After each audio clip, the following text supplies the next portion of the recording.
We have used this before. To show.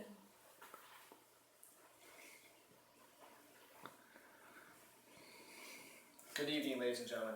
Tonight, we're going to be discussing a serious topic, violent video games.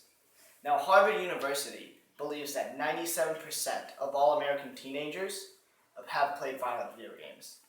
And with such a large percentage of the population being involved in this activity, many people are wondering, is this good for society or bad? Now, this is a common video game Xbox controller, and this has become an addiction for many people. But is this addiction necessarily bad?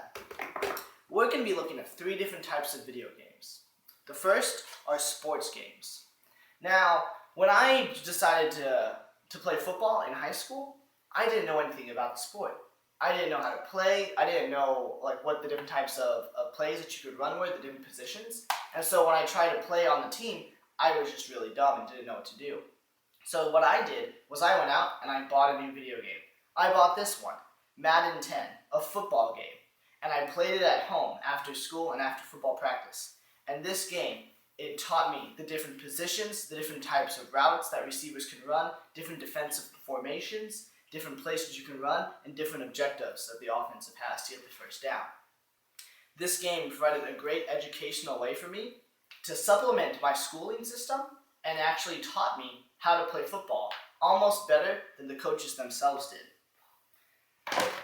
Moving on to our second type of video game is a historical fiction role-playing game.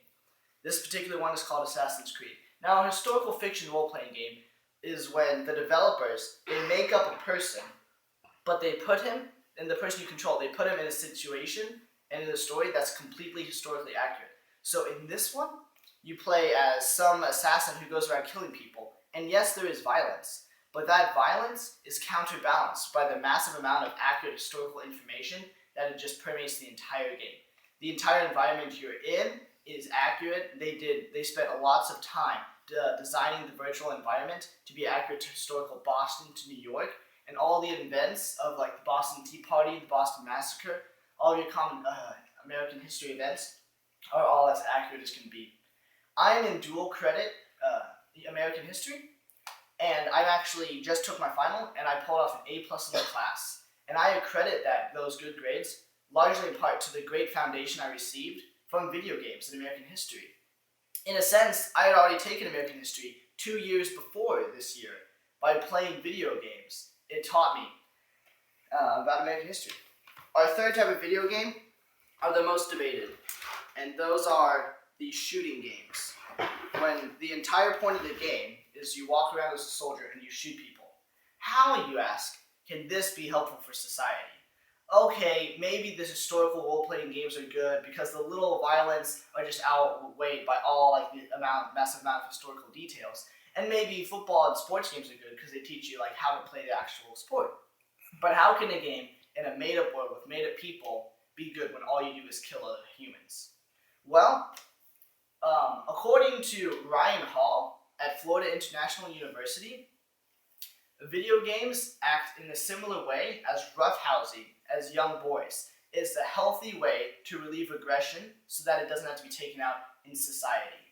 Another big concern, or rather a big major point, is that shooting games provide the gamer with accurate information about military combat and techniques and about the actual weaponry used by soldiers in the field today. So I am a gamer, and I have played this game a couple of times, and so I can tell you about different door-breaching maneuvers. Accurate, they take lots of pride in making them realistic to what our own soldiers protecting our country do. I can tell you not only the distinguishing characteristics between different types of firearms, but also the specific characteristics of them, a magazine size of a submachine gun, of a light assault rifle, of an assault rifle, of a personal defense weapon, PDW. I can tell you all these. Again, Ryan Hall, he believes that violent video games are not so much a bad thing, but they teach you about real life, which my personal experience can testify, and they provide a healthy way to relieve your aggression. And so all 3 of these video games, through the sports, through even the shooting games, and the historical fiction games, they can show us that there's a catalyst of intelligence, and it relieves aggression and personal violence stored up, along with helping you better connect with your peers by providing a relatable area that you guys can talk and discuss about. And all these things teach us that video games are a good thing for society. Consistent video gaming is helpful for the individuals that compose society, and is not a menace and is not a source of violence. So let's become better, smarter people today by playing video games. Let's start right now.